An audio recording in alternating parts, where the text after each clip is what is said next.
انسان کا کہ جس کا بزنس، جس کی جاب، جس کی کمائی سب کچھ ہے ہی حرام، کیا اس کی عبادت، اس کی دعا اللہ قبول فرمائے؟ یہ بڑا حساس اور بڑا نازک مسئلہ ہے۔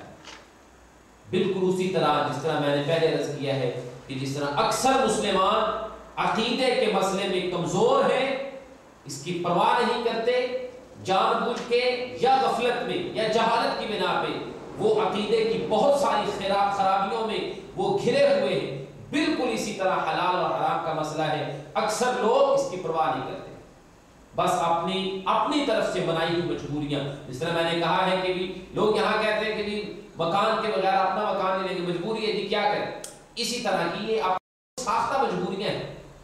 یہی مجبوریاں ہیں کہ جن مجبوریوں کو انسان خود اپنی طرف سے بنا لیتا ہے اور پھر حرام کا رستہ اختیار کرتا ہے۔ اللہ سے دعا ہے کہ اللہ تعالیٰ ہمیں توفیق عطا فرمائے کہ ہم حلال کمائیں، حلال کھائیں، حلال پہنے، حلال استعمال کریں۔ اللہ ہمارے رزق کو پاک کرے اور ہمیں حلال کمانے کی اور حلال کھانے کی توفیق عطا فرمائے۔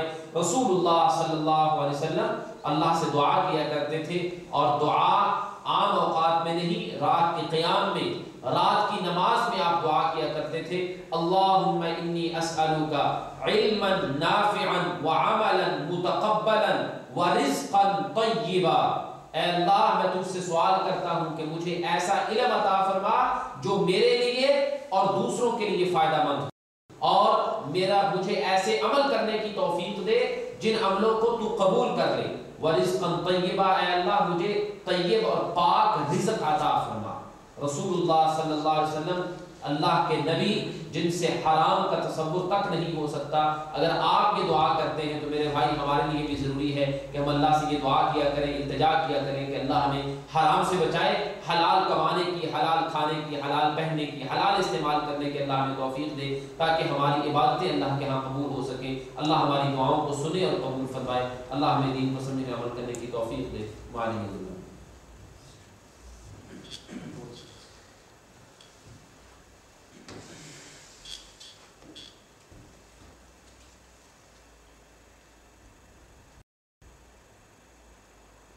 So when the Imam is leading the prayer, when and how can you join in if you are unable to make the start of the prayer? امام سوال ہے کہ اگر امام نماز پڑھا رہا ہو تو کیسے اور کس طریقے سے امام کو جوائن کیا جائے؟ بنیادی طور پہ یہی ہے، رسول اللہ صلی اللہ علیہ وسلم کا فرمان ہے کہ جب تم مسجد میں آؤ اور امام نماز پڑھا رہا ہو تو جس حالت میں امام ہو اسی حالت میں امام کو جوائن کرو، اسی حالت میں امام کو یعنی امام کے ساتھ شامل ہونا چاہیے۔ یعنی اگر ابتدا میں نہیں، مثال کے طور پہ آپ مسجد میں داخل ہوئے، امام رکوع کی حالت میں ہے تو آپ اللہ اکبر کہہ کے رکوع میں چلے جائیں، اگر سجدے کی حالت میں ہے تو اللہ اکبر سجدے کی حالت میں چلے جائیں۔ اب کس طریقے سے ہونا ہے، اکثر لوگ کرتے ہیں کہ آئے صف میں کھڑے ہوئے، اللہ اکبر کہا، ہاتھ باندھے، پھر اس کے بعد قیام رکوع میں گئے یا سجدے میں گئے، اگر امام رکوع یا سجدے میں ہے۔ یہ طریقہ درست نہیں ہے، کیونکہ رسول اللہ صلی اللہ علیہ وسلم کا فرمان ہے کہ امام کو جس حالت میں پاؤ اسی حالت میں امام کے ساتھ شامل ہو جاؤ۔ امام اگر رکوع میں ہے تو آپ کو قیام کی ضرورت نہیں ہے، کیونکہ آپ اللہ اکبر کہہ کے اگر ہاتھ باندھ رہے ہیں تو اس کا مطلب آپ قیام کر رہے ہیں، اگرچہ وہ چند لمحے کے لیے، اگرچہ 1-2 سیکنڈ کے لیے، لیکن قیام ہے، قیام نہیں کرنا۔ اللہ اکبر کہہ کے فوراً رکوع میں جانا، اور اس وقت تکبیر تحریمہ ایک اللہ اکبر ہی کافی ہے۔ آپ کو اللہ اکبر کھڑے ہو کے قیام کر کے پھر دوبارہ اللہ اکبر کہہ کے رکوع میں جانے کی ضرورت نہیں، اللہ اکبر کہتے ہوئے سیدھے رکوع میں، سجدے میں، تشہد میں، جہاں کہیں جس حالت میں امام ہے امام کے ساتھ شامل ہو جائے اور اپنی نماز کی وہیں سے ابتدا کریں۔ اور اس مسئلے میں علماء کے اختلاف ہے کہ آپ نے امام کو جس حالت میں جوائن کیا ہے وہ حالت یعنی وہ رکعت آپ کی پہلی ہوگی یا دوسری یا وہ والی ہوگی جس رکعت میں امام کو آپ جوائن کر رہے ہیں۔ مثال کے طور پہ آپ مسجد میں آئے ہیں، امام دوسری رکعت میں ہے، تو آپ اگر امام کے ساتھ شامل ہوتے ہیں دوسری رکعت میں تو کیا آپ کی یہ پہلی رکعت ہوگی یا دوسری ہوگی؟ بہتر اس مسئلے میں رائے یا اوپینین یہ ہے کہ مقتدی جب آ کے شامل ہوتا ہے تو اس کی وہی پہلی رکعت ہے، امام کی چاہے وہ دوسری ہو، تیسری ہو، چوتھی ہو، جو بھی ہو، مقتدی کی وہی پہلی رکعت ہے، اور اسی حالت میں اس کو جو وہ ساتھ شامل ہونا چاہیے۔ اس سے متعلقہ خیر اور بہت ساری چیزیں ہیں. ایک تو یہ ہے کہ اگر امام کو آپ سجدے کی حالت میں امام کے ساتھ شامل ہوتے ہیں تو بالاتفاق تمام علماء کے نزدیک یہ ہے کہ آپ سجدے کی حالت میں امام کے ساتھ شامل ہوئے تو آپ کی وہ رکعت مس ہو گئی ہے. تو آخر میں جب امام اپنی نماز مکمل کر لے تو آپ کو کھڑے ہو کے وہ رکعت پوری پڑھنی پڑے گی. اگر ایک رکعت ہے تو ایک رکعت, اگر دو رکعتیں چھوٹ گئی ہیں تو دو رکعتیں یعنی جتنی بھی رکعتیں رہتی ہیں وہ آپ کھڑے ہو کے بعد میں کھڑے ہو کے مکمل کریں گے. اور دوسرا مسئلہ ہے کہ اگر رکوع کی حالت میں, اگر امام رکوع کی حالت میں اور آپ اس حالت میں امام کے ساتھ شامل ہوتے ہیں تو اس کے بارے میں اللہ عالم ثواب بہتر یہ ہے کہ وہ رکعت بھی نہیں ہوتی, اس لیے کہ رسول اللہ صلی اللہ علیہ وسلم کا فرمان ہے کہ جو آدمی سورہ فاتحہ نہ پڑھے اس کی نماز نہیں ہے. تو نماز کی ہر رکعت میں سورہ فاتحہ پڑھنا ضروری ہے. تو اگر امام کے ساتھ رکوع میں آ کے شامل ہوئے ہیں تو اس آدمی کی فاتحہ مس ہو گئی ہے. اور دوسری بات یہ ہے کہ امام کے ساتھ جو رکوع میں آ کے شامل ہو جائے اس کا قیام بھی رہ گیا. اور ایک رکعت جب انسان پڑھتا ہے تو اس میں یہ بنیادی جو رکن ہیں جن کے بغیر رکعت نہیں ہوتی ان میں ایک قیام, رکوع اور دو سجدے, یہ ایک رکعت پوری بنتی ہے. تو اگر آپ امام کے ساتھ رکوع میں آ کے شامل ہوئے ہیں تو ایک رکن نماز کا رہ گیا ہے, اس رکعت کا ایک رکن رہ گیا ہے قیام, اور دوسرا رکن سورہ فاتحہ. یہ دو رکن اگر مس ہو گئے ہیں تو رکوع کے ساتھ شامل ہوں گے تو وہ رکعت نہیں ہوگی, آخر میں آپ کو وہ رکعت دہرانی پڑے گی.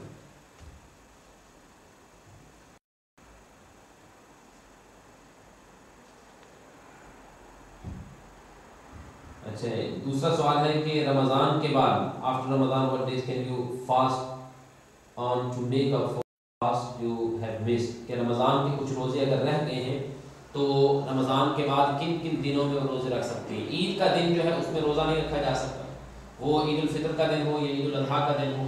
اور بعض روایات کے مطابق یہ ہے کہ جو ایام تشریق ہیں یعنی جو عید الاضحیٰ ہے, بڑی عید جس کو کہتے ہیں قربانی والی عید, اس کے بعد 3 دن جو ہیں ان میں بھی روزہ نہ رکھا جائے. اگرچہ اس مسئلہ میں خود صحابہ کرام میں بھی مختلف آراء تھی, بہتر یہ ہے کہ ان دنوں میں روزہ نہ رکھا جائے. یہ 5 دن ہیں, 2 عید الفطر کا دن, عید الاضحیٰ کا دن 2 دن یہ, اور اس کے بعد عید الاضحیٰ کے بعد کے 3 دن. ان 5 دنوں کے علاوہ کسی بھی وقت آپ کسی بھی دن روزہ رکھ سکتے ہیں رمضان کے جو فرضی روزے رہ گئے ہیں. البتہ دوسری 2 حدیثیں ہمیں ذہن میں رکھنی چاہیے. رسول اللہ صلی اللہ علیہ وسلم کا فرمان کہ صرف جمعے کے دن کا روزہ نہ رکھو, اگر جمعے کا روزہ رکھنا ہے تو 7 ہفتے کے دن کا روزہ رکھو. اور ایک دوسری حدیث میں ہے کہ صرف ہفتے کے دن کا روزہ نہ رکھو بلکہ اس کے ساتھ یا جمعے کا یا اتوار کا روزہ اس کے ساتھ رکھنا چاہیے. تو اگر جو روزے مس ہوئے ہیں وہ اگر رکھنے ہیں, اگر ایک ہی روزہ ہے تو پھر تو بہتر ہے کہ آپ جمعے اور ہفتے کے علاوہ کسی ایک دن کا اکیلا رکھ سکتے ہیں, پھر صرف جمعے کا یا صرف ہفتے کا نہ رکھیں. اگر جو روزے رہ گئے ہیں وہ 2 3 4 ہیں اور آپ چاہتے ہیں کہ اکٹھے رکھیں تو پھر آپ چاہے تو جمعے سے سٹارٹ کر لیں, جمعہ, ہفتہ, اتوار, سوموار, 3 4 روزے اکٹھے رکھ سکتے ہیں. بہرحال یہ چونکہ آپشنل ہے, جو آپشنل ہے اس کے بارے میں حکم یہ ہے کہ آپ صرف جمعے کا اور صرف ہفتے کا روزہ نہ رکھیں بلکہ اس کے ساتھ کسی دوسرے دن کا روزہ رکھنا بھی ضروری ہے.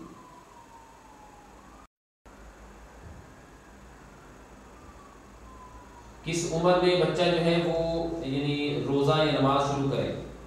نماز اور روزہ ان دونوں کے لیے علیحدہ حکم ہے.